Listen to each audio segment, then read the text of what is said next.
Hello and welcome to this webinar about the Parkinson's Plan with Dr. Ray Dorsey and Dr. Michael Okun. Dr. Ray Dorsey, a neurologist and global leader in Parkinson's research and care. He is also the co-author of the groundbreaking book, Ending Parkinson's Disease, and driving force behind the movement to address not just symptoms of Parkinson's, but the environmental causes and systemic neglect.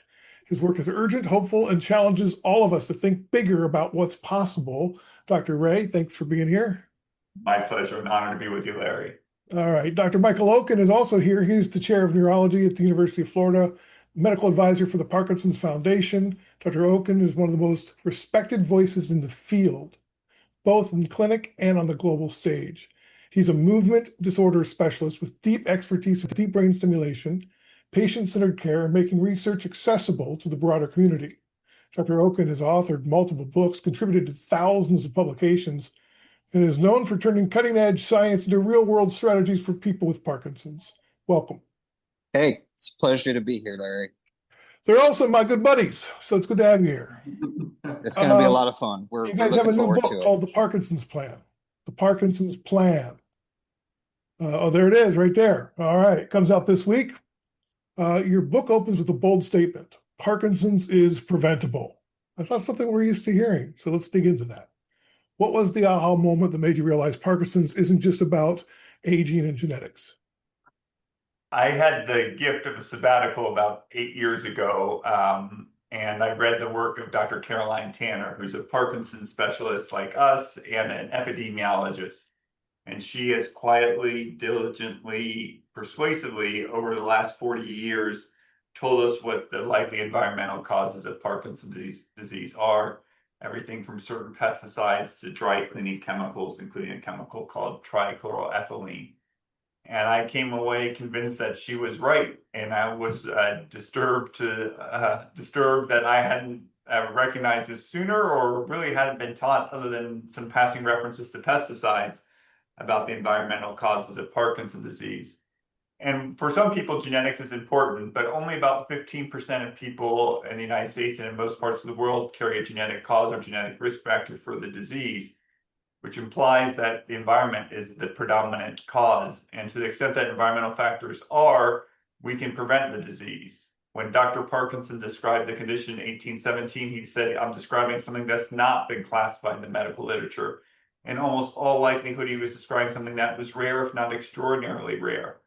And I think in the next 10 years, Michael and I in the book, The Parkinson's Plan, lay out a roadmap for us to make Parkinson's increasingly rare again. And I can't think of a greater gift for future generations, for future Larry Giffords, for future Michael Okuns, and future Ray Dorseys, that they live in a world where Parkinson's disease largely does not exist.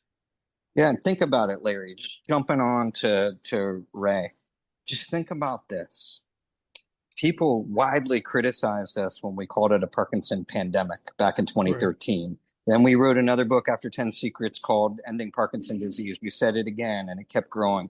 We say it again in the Parkinson Plan. Now people have gone from disbelief to disillusionment and befuddled about the fact that Parkinson's, now take this in, Larry, take this one in, just take a pause. Parkinson's is growing faster than Alzheimer's disease. Just think about that. All of a sudden, the growth of this disease is absolutely explosive.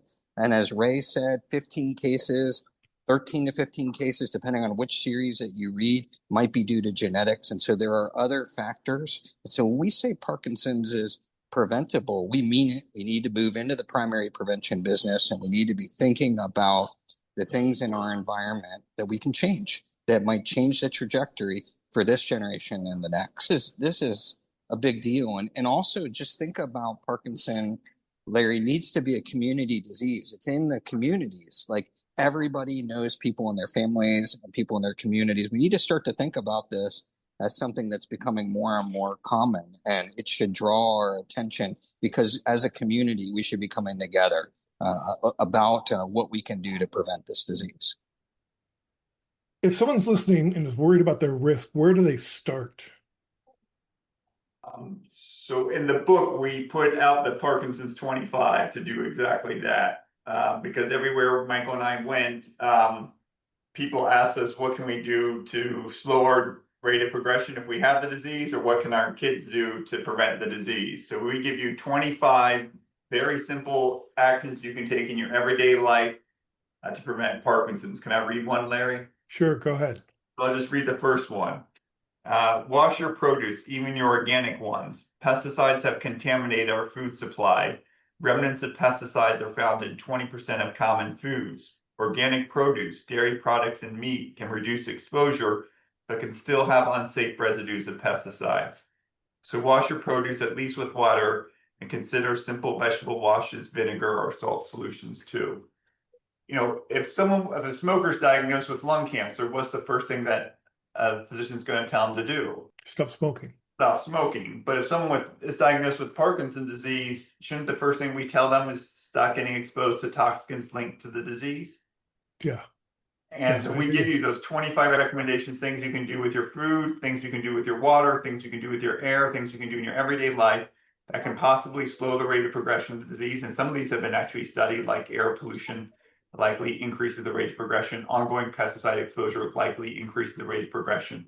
If you want to have a slow rate of progression, look at the Parkinson's 25. And if you never want to have the disease, if you want to live a life free of this terrible disease, and you and Sonia and Tim know the disease sucks, if you want to live a life free of them, adopt these 25 right now.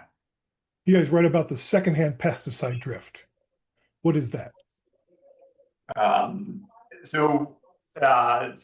Cigarettes, the danger of cigarettes isn't just limited to the people who smoke it.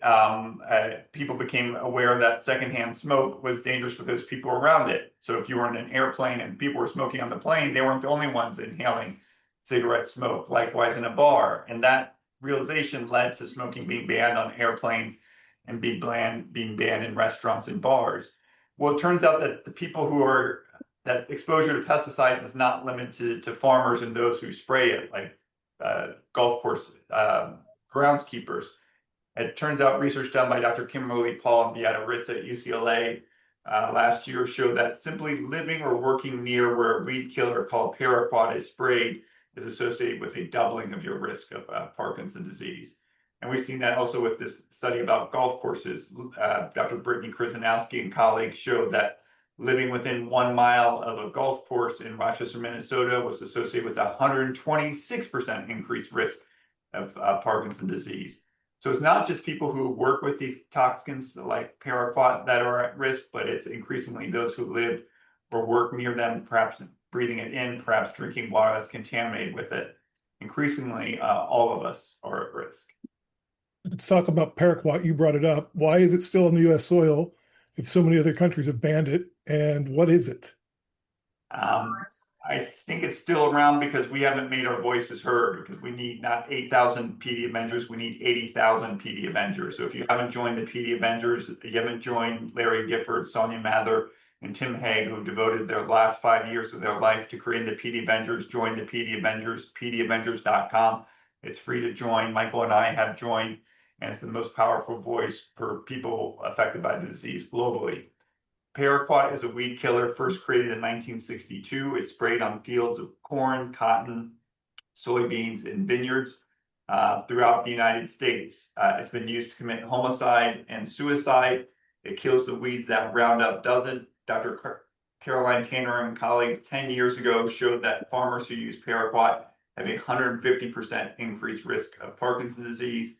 According to Kerry Gillum and The Guardian, the manufacturer paraquat knew about its link to Parkinson's disease in the 1960s when it exposed laboratory mice, rats, and rabbits to paraquat, and they developed the features of Parkinson's disease, including a tremor.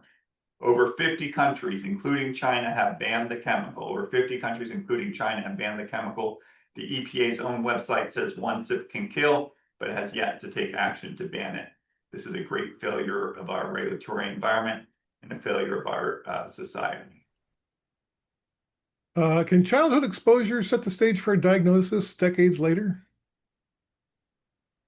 Michael, we think so. I mean, we definitely think so. And one of the ways to think about this, and by the way, one of the shocking facts is that if you take a country like the UK and Britain that's so well respected, and you look at their situation with paraquat, they banned the paraquat and then they export it to the United States. So, like you think to yourself, wait a minute, something's not right with that picture. So, something to think about. The other thing that's really important, I think, for us to really give some deep thought to is the why. Why does Parkinson start? Why does it progress? Where does it start? And we talk a lot about this in the book. And it turns out that when you're born, okay, everybody has a different set of DNA. It's what makes us unique, right? So, and everybody has different brain cells. And just like if you were looking at appliances and you look at, let's say, the air conditioner in your house, it has a thermostat. Well, guess what, Larry? The cells in your brain, they also have little thermostats as well. And there's sort of I call it a Zenness meter. And we interviewed a lot of experts around the world about this. And how zen your cells are is sort of how healthy they are. Are they functioning well? Are they able to change the temperature when they need to change the temperature and go up and down? So let's say that you get exposed to, an industrial pesticide or a chemical or something very early in life. Okay. That can be a cumulative thing that begins to affect the cells in your brain. So you may not see an effect until later, and it may be how much you're exposed to. So you could get an early exposure. Second, the early exposures could also put you at risk for a second exposure, like you hit your head. Head trauma is also a risk factor for Parkinson's disease. You have a genetic. You're one of the 13 people in the Parkinson Foundation PD generation that has one of the 7 most common genes for Parkinson. But guess what? A lot of those people don't get Parkinson even though they have a gene, right? So something else has to happen. So we do believe that when you're born and in childhood, you have risk and you begin to accumulate your exposures. And one of the things that we're very interested in as we begin to make and call for in the new book is a proportional investment of people into prevention. And the way that we're going to have to do that is, guess what, Larry? We're not measuring like what's in our bodies, what we're exposed to. And so I think it's going to be important. And Ray talks a lot about the lead story, being able to measure lead and how that's changed to IQ points and how it's impacted our children and our next generations. It's a great example of how when we measure things, when we make awareness of things, when we understand where things start and where things go, how this can change the trajectory of a disease. And so we definitely think about this. And I love that question so much, Larry, because everybody thinks, reactively. After you get a disease, you're reactive. We're reacting to the symptoms. Wouldn't it be great if we were proactively thinking about what we could do to prevent disease? We call that primary prevention. Is there any research that talks about, can a child be born with Parkinson's? The more you look into it, and again, Michael and I are, just started looking the more concerned we get. So I'll give you the story. Brian Grant, Brian Grant Foundation, a member of the PD Avengers, is reading his great autobiography, former NBA basketball player who has Parkinson's disease, founded the Brian Grant Foundation. And in the book, he talks about how he was a 3-year-old boy when his father, a Marine, was stationed at Camp Lejeune during the time that the Marine base was contaminated with trichloroethylene, which is linked to Parkinson's. So that chemical also causes cancer. His father dies of esophageal cancer linked to the chemical. His younger brother, who's born at the base, nearly dies as a child and miraculously gets better after they leave the base. And then 30 years after his exposure, he develops symptoms of Parkinson's, including a tremor and decreased ability to jump off his left leg while playing the NBA, and is diagnosed with Parkinson's. The roots of his Parkinson's likely began when he was a 3-year-old boy drinking the water at Camp Lejeune. I also spoke to people at Camp Lejeune. One woman who was conceived at Camp Lejeune when her father, a member of the military, was based there. Her father developed Parkinson's disease, and then she later developed Parkinson's disease, even though she wasn't even actually born there. Obviously, toxins have a much bigger effect on smaller people. A given size of a toxin will have a much bigger effect on people, small people, babies, than you or I. The brain is developing. The blood-brain barrier is less developed. So I think the seeds of Parkinson's can begin at an extraordinarily young age. They might begin in utero. Conceivably, you could even wonder about it beginning before conception. And I think that's why we need to think about preventing this disease, why the Parkinson's 2025 is so important, is that these adult onset diseases may have their roots in childhood, and therefore we need to think about what our kids are being exposed to right now to make sure that they live lives free of these terrible diseases. And I think it's such an important question, Larry, because I think there are so many known unknowns, to use a Donald Rumsfeld, quote, that it is really important that we actually ask that question and begin to assemble data on that question. And I don't think there's any, people that are confused that there may not be something right at birth that puts people at risk for certain diseases. And we just need to better understand that and how to keep those cells zen. Just to be simple, keep your cells zen so they don't develop disease, even if you have some preordained destiny from birth that you're headed down a neurodegenerative pathway. Okay, so it's important for the people with Parkinson's and those who don't want to get Parkinson's to get this, but how do you think neurologists today appreciate the role of environmental factors? Do you want my honest answer to that, Larry? Yeah, that's why I'm asking these questions. I don't think neurologists today, speaking as a neurologist, and we can get Ray's opinion as well, but we actually interviewed dozens of people for the book. And, I believe that certain fields like cardiology with your cholesterol, prostate cancer, diabetes with blood sugars, people are starting to learn how to monitor, learn how to be more proactive, learn how to try to prevent diseases. We're just not doing that in Parkinson's. Neurological practices are not preventative neurology. They are much more based on reacting to symptoms. And hopefully, as we begin to get more biomarkers, we'll be able to act earlier. But in terms of primary prevention, that means the idea that we need to get out there in front.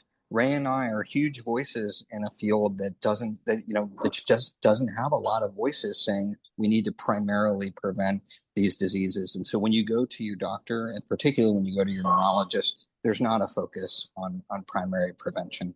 It's because we weren't taught. I mean, I didn't know, even Michael, like in our first book, you mentioned the first book, Michael and Boss were skeptical of even me, I would say. We're all skeptical of you a little bit. When I was writing, and Boss is now like gone way past me. I have to keep up with Boss. People just haven't listened and appreciate what Caroline Tanner, Beata Ritz, Allison Willis, again, woman in Toronto, Connie Maris, and others have been detailing for us. And if you look at it, it's clear.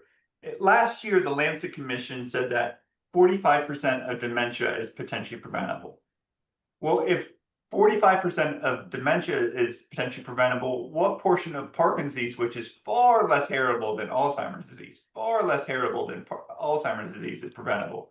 If 45% of dementia is preventable, then I think 80, 85, 90+% of Parkinson's disease is preventable. And our failure to prevent Parkinson's disease is a failure of us. Michael and I talk about this in the book. This is our failure. The failure of the Parkinson's community, it's a failure of the scientific community, and something that we are passionate about addressing. And that's why we wrote the book, to address this failure and to spare future generations this terrible disease.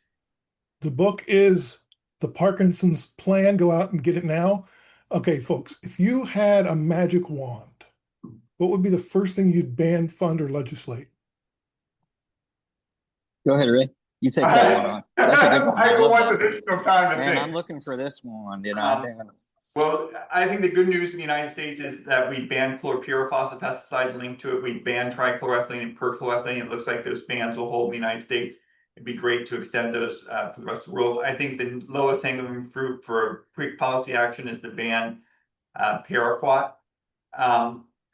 And then in the book, we put forth additional goals, increasing funding aimed at prevention. But I'll stop there and I'll let I gave Michael enough time to come up with a bit. We did a red card campaign to the White House with our last book, with ending Parkinson's disease. And thank you to you, Larry, and to all the Parkinson's disease Avengers who actually were born after we wrote that book, which was really a cool thing to watch the grassroots birth of that. And we called for, the bans. So I think Ray talking about the ban, that's important, right? Because it's the change. Prevention isn't a pill, it's policy, right? And so I think Ray is absolutely right. For me, the wish list would be, wave that magic wand for the next 10 years, follow what we have in the book for the Parkinson plan, and we have laid out what is a $3 billion a year investment. We've studied and interviewed literally dozens of experts all over the world to try to understand what kind of investment we need to move the needle in Alzheimer's.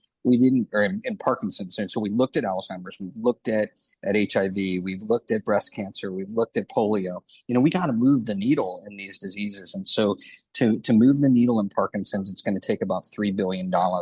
And as part of that magic wand, we are going to divide it so that a proportional amount goes into prevention and into proactive strategies, but we're not going to leave people behind. And so the P.L.A.N. actually stands for something, just like the PACT in our last book. The P.L.A.N. in this book stands for prevention, right? So we're going to spend 25% of that $3 billion on prevention. The L stands for learning why. We need to know when Parkinson starts, where it starts, how it progresses. We need to get to the core root cause to cut off the head of the snake, and you can't solve what you don't know, right? That's right. And we're focusing so much on the end of Parkinson and where those protein inclusions are and everything. So that's the L. The A is the amplification of our voices, and that needs to go on steroids. That's where the PD Avengers has been awesome.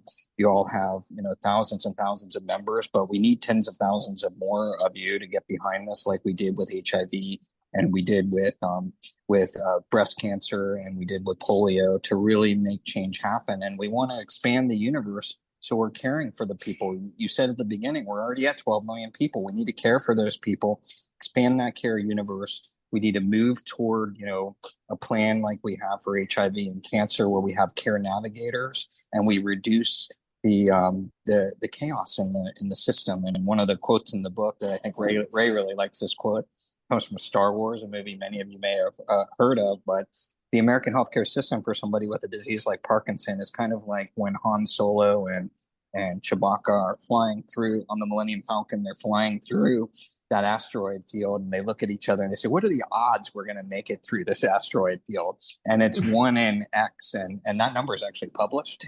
So, and that is kind of the odds of somebody with Parkinson making it through not only the American healthcare system, but healthcare systems all over the world. And so we have to change that. And so we're moving from a patient as the sun model to the entire Parkinson universe. And then the N is for navigation of new therapies. And as Ray mentioned at the beginning, we have to have a 5-year, 10-year, and 15-year plan to move the needle and to fund that. So my magic wand funds the plan at $3 billion with a proportionate amount to prevention as to the other 3 areas. Great.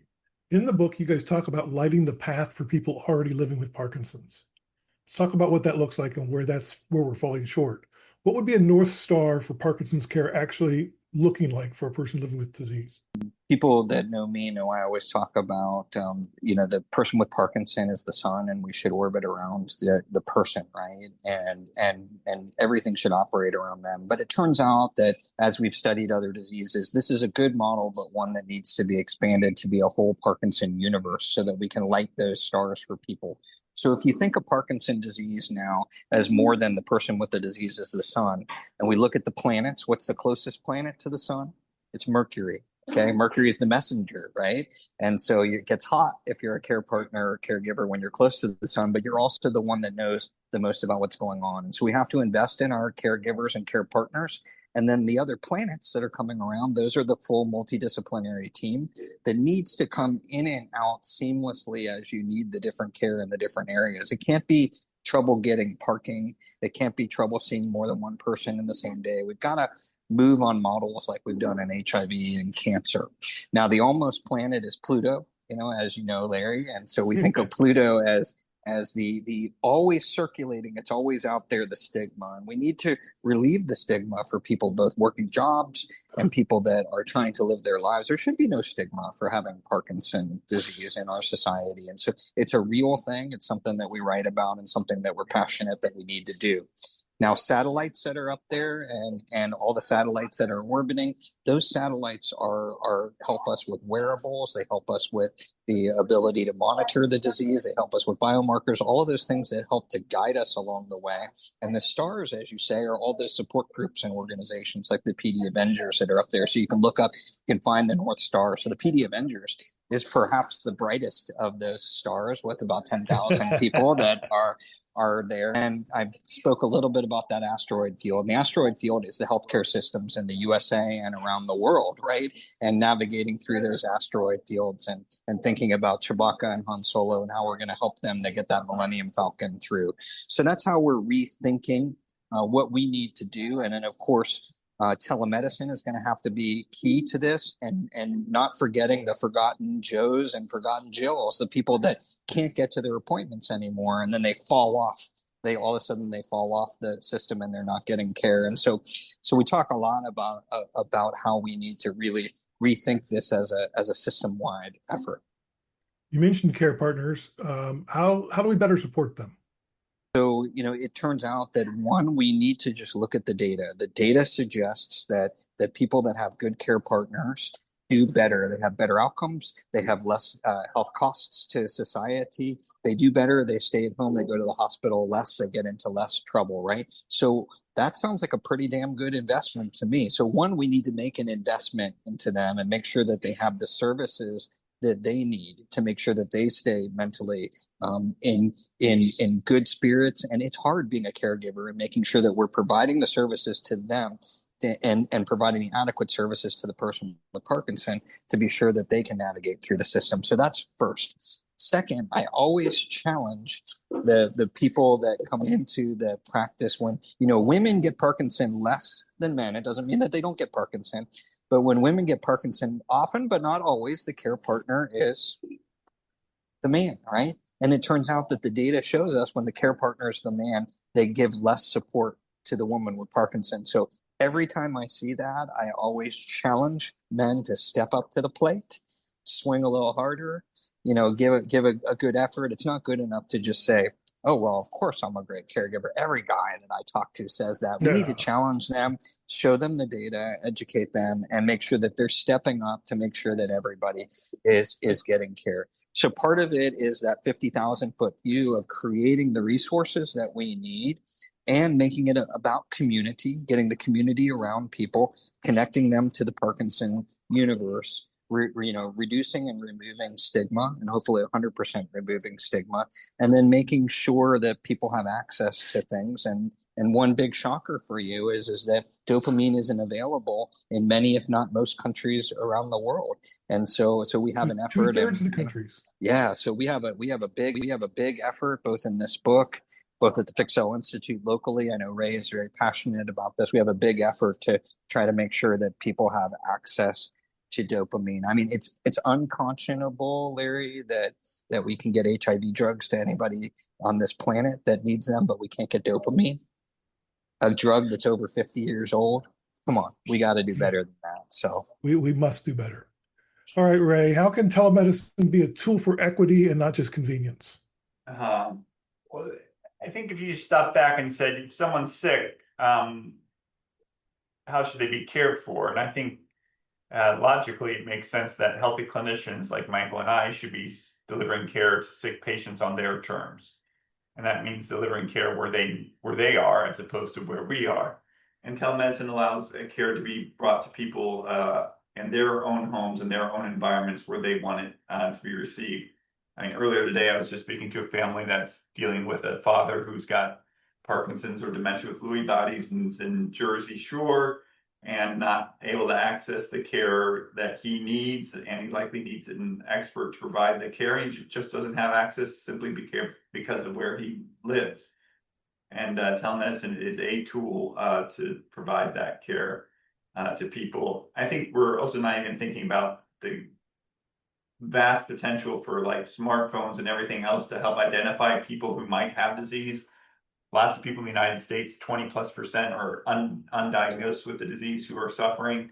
Around the world, it could be as high as 40+% are undiagnosed. I think there are ways, smartphones and other things that can identify who has Parkinson's disease And those same tools which are measuring the disease can be used to connect people to care providers, whether that's a nurse, a physician, a clinician, so that people, regardless of who they are, where they live, can get the right care that they need.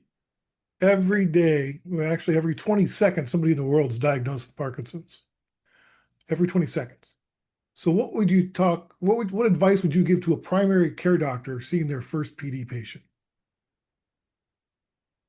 Yeah, so for me, the most important message, and one that just doesn't seem to come across no matter how many times we say it, is that when you are with somebody for the very first time and they are going to receive a diagnosis of Parkinson, I would just say, please close your eyes and think to yourself, you're about to tell somebody those words, you have Parkinson's disease, 4 words. They're going to remember that moment for the rest of their lives. It's going to be imprinted in their brain. It's a very important moment. August And just 18th, 2017. there you go, Larry, right? And so so what I would say is close your eyes and just think hard about that and think hard about the snapshot of the picture, the way that your face looks, the way that you're delivering the news, and also making sure that even if you don't know a lot about Parkinson, making sure that you don't paint it as a death sentence.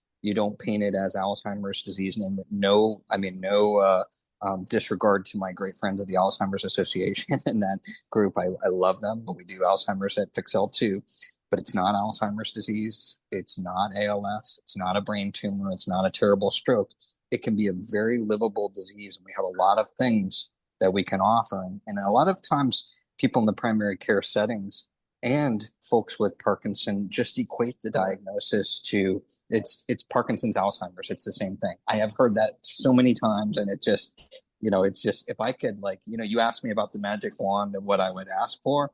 One of my magic wands, would be or swipes would be to take that out of people's brains. Parkinson's is not Alzheimer's. There's so much you can do.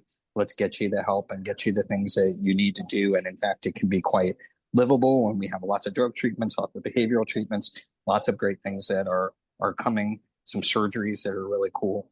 And we're going to create a plan so you can get on with your life. And so that would be how I would think about it.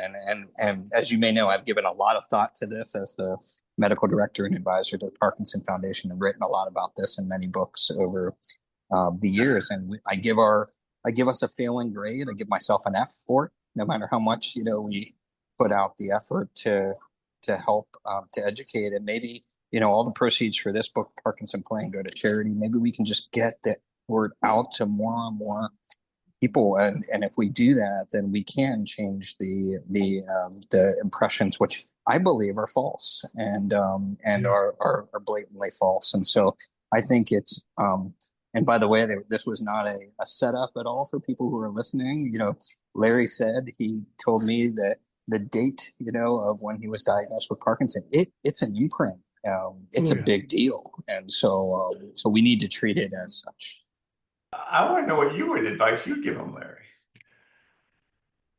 Oh boy, I think that I would similar to Dr. Okun, but it's you got to understand, you, as much as we're not giving them a death sentence, we're giving them a life sentence, and it is a slow drip, drip, drip, drip, drip of symptom changing, and it's a full-time job. Really, it becomes a full-time job. It's not at first, but I think you can't overwhelm them with too much information, but you got to give them enough that they can take action.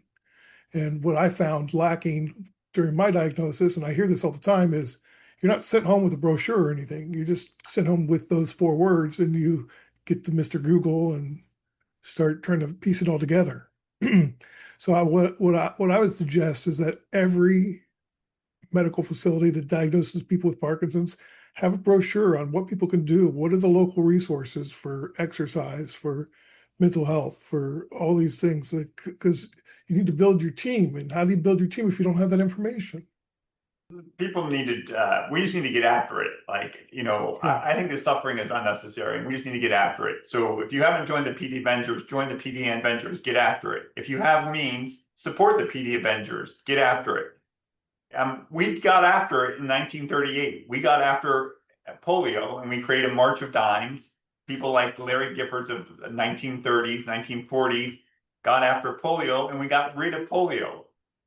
The March of Dimes doesn't even support polio work because it's largely non-existent. If we get after Parkinson's disease, if you join the PD Avengers, if you give financial contributions to the PD Avengers, we get rid of it. Michael and I in the book say by 2035, 10 years from now, the rise in Parkinson's disease adjusted for age stops. That the change in incidence in Parkinson's disease globally is 0%. That means by 2036, Larry has us back on this show to talk about the fall of Parkinson's disease. And we give you a plan for doing that, but we got to get after it. We got to help Larry, Sonia, and Tim get after it. 8,000 people is not enough PD Avengers. It needs to be 80,000, 800,000 PD Avengers. It's free to join. Larry is more eloquent than Michael and I about this. It's not a death sentence, it's a life sentence. I mean, it's beautiful. Only Larry Gifford can say that. The people who are going to change the course of this disease are not Ray and Michael. It's Larry, Sonia, and Tim. Support the PD Avengers. Sign up to be a member. So give them financial support if you have the means to do so. And let's get after it like we did for polio, like we did it for drinking and driving, like we did it for HIV. We owe future generations a world that is spared the suffering and indignity of Parkinson's disease. Great. So much of the book asks the question, why? Why is this happening? Why now? The gut-brain connection keeps coming up. How close are we to proving that PD starts in the gut or the nose? Yeah, so I mean, I don't think it's a question of how close we are. I think it's a question of, are we beginning to understand and appreciate from a science perspective that Parkinson's disease is not just a disease of the brain, it's a disease of the body, Larry. And so the Parkinson proteins show up in your skin, they show up in your gut, they show up in multiple organs, they show up in your nerves, right? We're not talking about something that is limited to just the brain and brain cells. And so perhaps just in the same way that people with Parkinson and persons with Parkinson's and families and the general public are bewildered thinking Parkinson's is like Alzheimer's. I think a lot of our scientists are bewildered and don't even know, like if you quiz them, that this is not just a disease of the brain. Having said that, there's a lot of accumulating evidence now that there are changes in the microbiome, changes in the gut, changes in the gut-brain connections. There are all sorts of really cool experiments. I had the opportunity to interview one of the world's top scientists in this area, Tim Sampson at Emory, and talk about his life, growing up close to Pittsburgh and how he got into the microbiome and how these gut-brain experiments that he did with Masmanian and colleagues when he was in California have become so important for us to begin to understand inflammation in general and how these things can lead to disease. Parkinson's isn't one disease. And so that's one of the challenges. And so when you look at Per Borghammer, who was also interviewed for the book, Per talks a lot about, brain first, body first Parkinson, which might explain, toxins, the idea of when you acquire the toxins either through the air by breathing them things or through the gut by eating them. And so that's another theory, but I think it's a mistake, a fundamental naivety if we paint it with such a broad brush that we begin to sell ourselves as there's one Parkinson and one cause, and that it's always in the gut, it's always in the brain. We've got to go back to that L and learning why. Where does it start in each case? Why does it start? How does it spread? What's going on with the zenness of the cells that changes them, whether or not you have a gene, and it might change if you have a gene or you don't. The minority of people have a gene. And it's very clear that there are changes in the microbiome. And it's also clear that diet matters in Parkinson as well, both in your risk of getting Parkinson and also in the treatment potentially of symptoms and absorption of medications. And so So we talk about nutritional overreach in the book, and that's where you have all these dietitians and people who are like super smart and they tell you you have to do all these things. I call it nutritional overreach because there's not data to really support all of that. But we're gaining a lot of data and things in the Mediterranean diet, the mind diet, understanding, what's driving some of the inflammation. And we're starting to get there. But I also believe, and let me just say this for your listeners, I believe if you have Parkinson, you should enjoy some of your life, right? You shouldn't take away things in your diet that even though they may not be as good for you, if you really enjoy having just a little tiny bit of wine in the bottom of a glass, that's okay. If you really want to have a little bit of a steak, you got to have a little bit. So you've been out with me, Michael. There's going to be a little bit more than that in class. Yeah, but it turns out, Larry, that sometimes our voices are so strong, and what people hear is no, no, no, no, no, instead of let's create a plan for your life that makes sense based on the data and will help you to live your best life with Parkinson. Because in my friend Larry Giffords' terms, it's a life sentence, not a death sentence. All right. Well, that was a 101 on the body first, brain first, Parkinson's, and everything else. Why have we been so slow to fund or believe in environmental causation? I think some of it's deliberate. The tobacco industry hid the risks of smoking by having doctors advertise the health benefits of cigarettes. The lead industry had a Dutch boy advertise the benefits of having clean paint and white schools.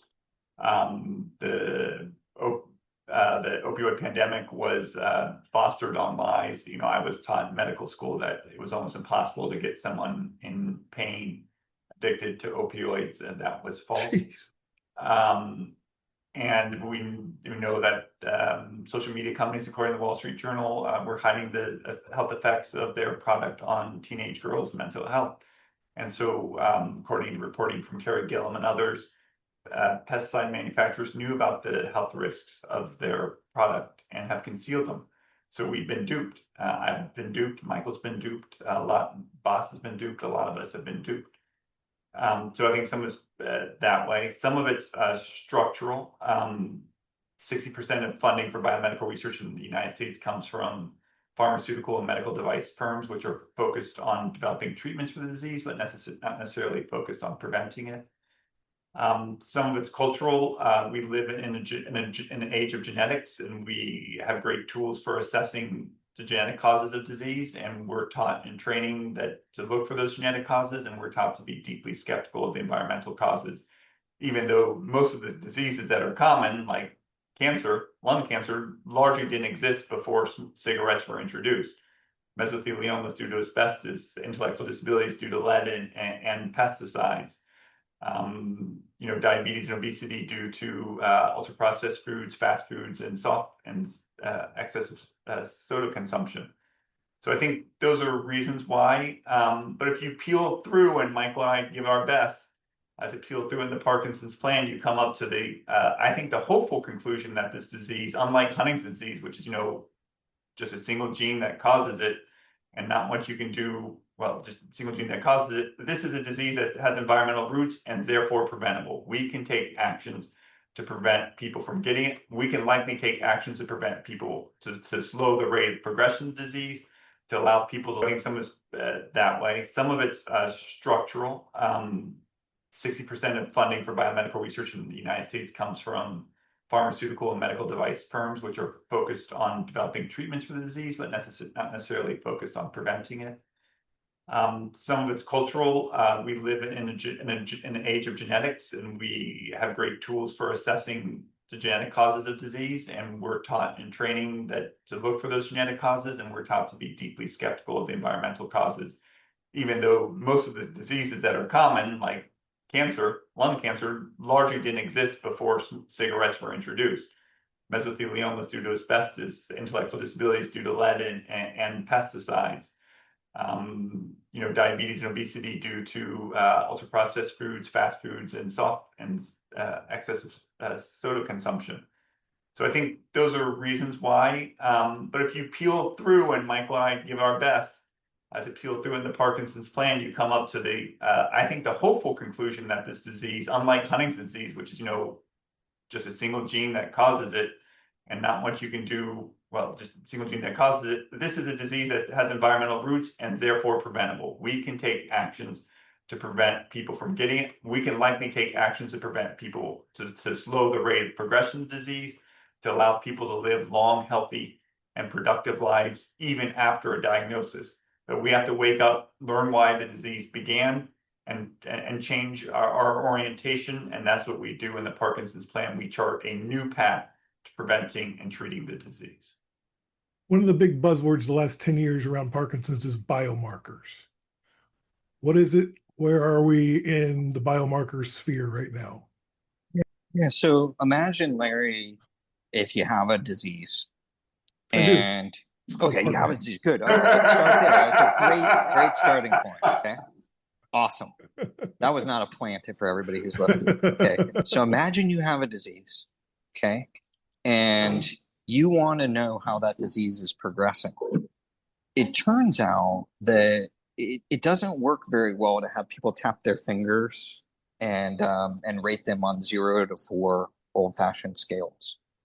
We need methods not only to diagnose whether or not somebody has a disease or not, and still the best diagnosis, even with all the modern things that we have, from skin biopsies to DAT scans to new MRIs to PET scans, is still the response to medications, and the examination is still the most important thing over time.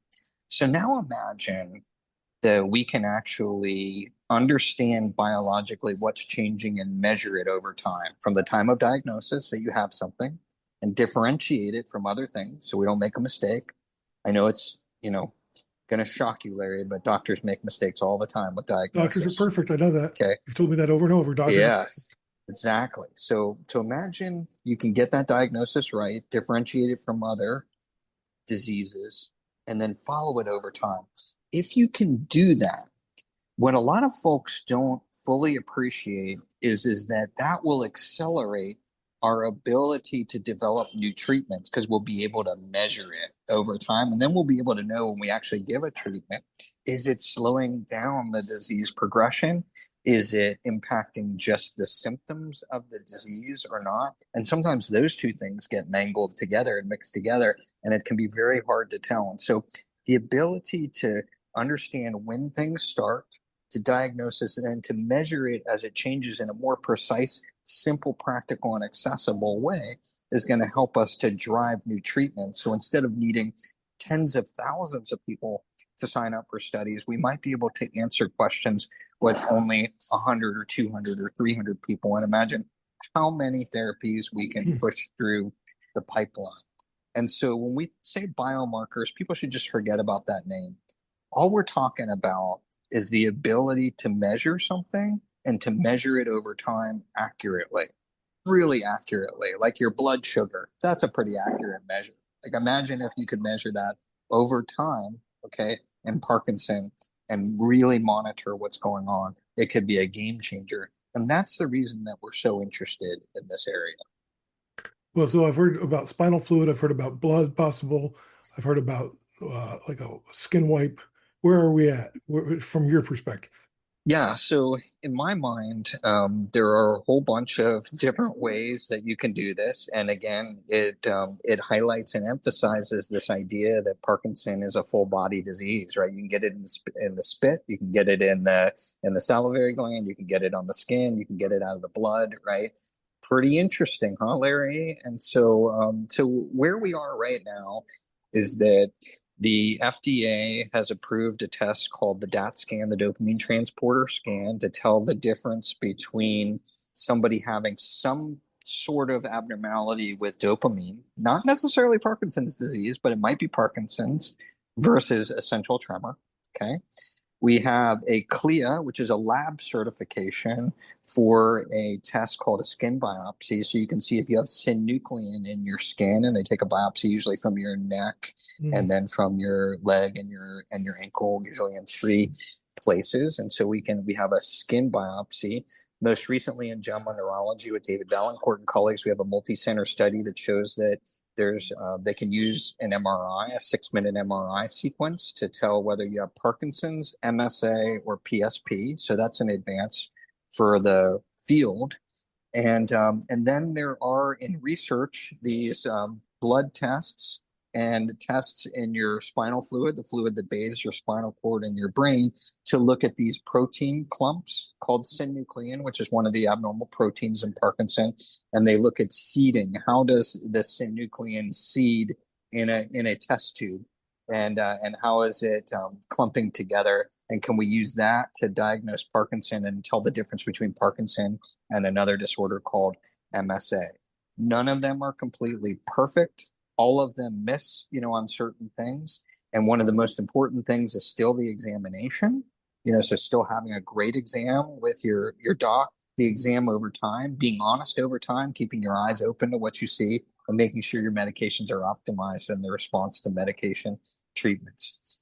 If we develop a great test, we need it to be cheap. We need it to be available. So we need it to be like a finger prick, a tiny bit of blood that you could do in any continent, including Antarctica and Africa, make it available to people. That could be a game changer, right? For getting the diagnosis right where you don't have expertise, right? And so not only do we have to think about how these things are going to roll out, how accurate they are, but we also have to think about access and making sure we don't disadvantage people, both for access to clinical trials, but also for access to care. So, a simple blood test, a simple MRI scan, things that are very simple and practical are going to be potential game changers for the field and help us to move and to take the next step, particularly as we start to move toward primary prevention too. And why shouldn't we be talking about primary prevention of Parkinson? People say, oh, it's crazy. You shouldn't. No, we should definitely be talking about preventing this disease that's exploding out of control. Why you're not talking about it is absolutely beyond my comprehension. And so in order to do that, we're also going to have ways to measure it and to measure it early. Are there any promising therapies on the horizon that just aren't another way to deliver levodopa? Yeah, so in the book, we try to divide it into the N is for navigation of new therapies. We divide it into near term, things we can do right now, next 6 to 10 years, and 10 to 15 years. Understanding that Parkinson isn't one disease is sort of the key to developing therapies. I do believe that some of the genetic therapies, specifically if you have one of the genes, if you're one of the 13 people that has one of the 7 most common genes in Parkinson, then you might qualify for one of the newer types of treatments, either gene editing or gene therapy, or a specific medication that goes in the trial, in the pathway that's related to the gene that you have. Now, some genes make too much of things. They call that gain of function. Some things take function away. They call it loss of function. And we can choose either gene therapies. We can choose gene editing. We can also choose to reduce inflammation if we know that things are caused by inflammation, by inflammasomes and other techniques. So that's for people, the precision medicine with folks who have those specific genes. I think we're going to see that now being tested in the near term. We're already seeing that. For the folks that are the other, group of the 87% of other people that don't have the 7 most common genes, we also have the same things going on. We're still looking at gene therapy. We're looking at regenerative medicine. We're looking at taking a closer, peek at, could we use regenerative medicine differently? I think people have had enough of saying stem cells is going to cure Parkinson. I think they've had 20 years of that. But what they are beginning to see, and we interviewed a couple of the world's experts on regenerative medicine, is there are specific areas in the brain for thinking in Parkinson that we don't do a great job in treating. DBS does a great job for movement. It does a great job in medications for movement and dyskinesia and on-off fluctuations. But what if we could use the stem cell to restore or prevent you from losing cognition? What if we could use a gene therapy against, walking, disorder? So specifically looking at those areas. And then the final area that I'll mention today is the area of nanomedicine. And so we always say in the book, we're going to be going smaller, Larry, smaller, that surface area to volume ratio. We can get it across that barrier called the blood-brain barrier and use a whole bunch of different techniques to deliver all sorts of things within the brain. And we can now also model Parkinson in something called organoid. So Parkinson's in a dish, so we can get some answers faster than what we've had access to Can you with put my clinical Parkinson's trials. in a dish? Yeah, so I think Just take it out. having the GIF, everybody knows I call you the GIF in a dish. that'll be, it's like Elf on a Shelf. Available now at a store near you. GIF in a dish. So yeah. Okay, last question. How much impact can lifestyle, exercise, diet, sleep, community actually have on progression? I'm going to tell you what a little smoking analogy. This is from the American Lung Association. Actually, I just pulled it up. So within hours of smoking your last cigarette, your heart rate drops to normal, your carbon monoxide levels in your blood begin to normalize. Within months of smoking your last cigarette, coughing and shortness of breath decrease, lung function improves. Within years of stopping smoking, your risk of heart disease begins to plummet. A decade after you smoked your last cigarette, your risk of lung cancer is halved.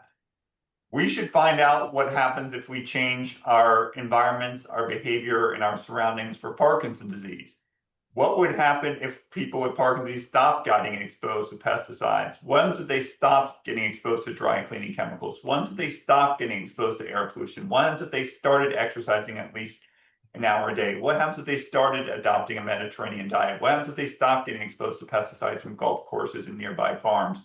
What happens if they started wearing helmets and got less head trauma?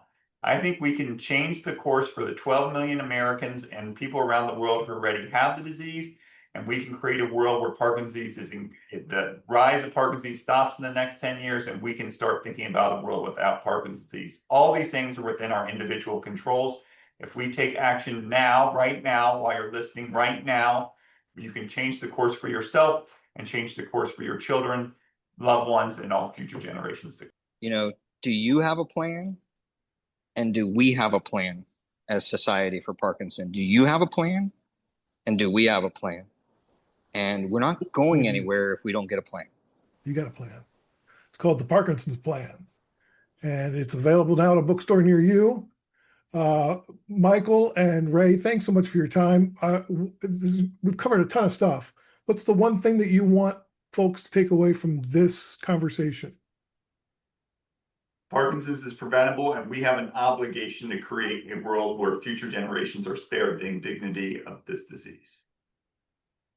Yeah, for me, it's why should we not be talking about prevention and primary prevention? It's time, folks, and this is growing out of control, and those numbers are publicly available, and we need to start talking about primary prevention for this generation and the next. Gentlemen, thanks for your time. It's a pleasure.